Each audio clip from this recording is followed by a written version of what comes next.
Abby Thompson here from Crochet Guru, And welcome back to my lesson number 4 on my basic Learn How to Crochet series. In this lesson I'm going to show you how to tie a slip knot. Now it's important to know how to tie a slip knot because it's the first step or skill you need to have when beginning any crocheted piece. Now there are several methods to tying a slip knot, so I'm going to show you 3 methods because everyone's learning style is different and I like to give options when I can. So let's go ahead and get started. So the first method I'm going to show you I call the pretzel method. So before we get started, just make sure you have about 6 to 7 inches of yarn. So first take the tail end of the yarn and make a loop by draping it over the working end of the yarn. Go ahead and take the tail end and pull and fold it toward the back of the loop, forming a pretzel. Now when you're ready, go ahead and take your hook and insert it through the first loop of the pretzel and pull it through, making your slip knot. Now if you pull on the tail end of the yarn, it will tighten your slip knot around the hook and make it more secure.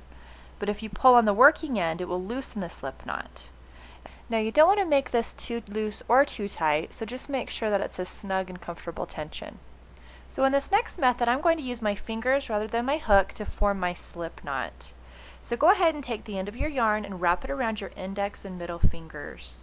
Now cross the tail end of the yarn over your fingers again by making the letter X over the top of your fingers. And then push the yarn through the first loop and pull through, making sure to grab the tail end and working end of your yarn so that you don't lose your slip knot. And then go ahead and tighten it for the correct tension after you're through.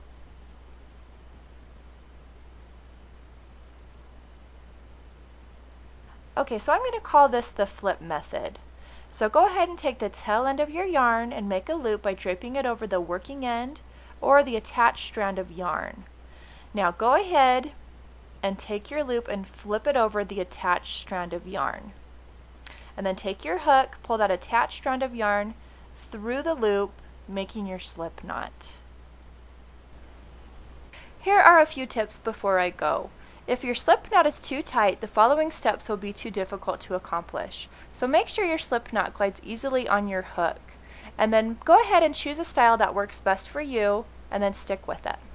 Thank you so much for watching and have a great day.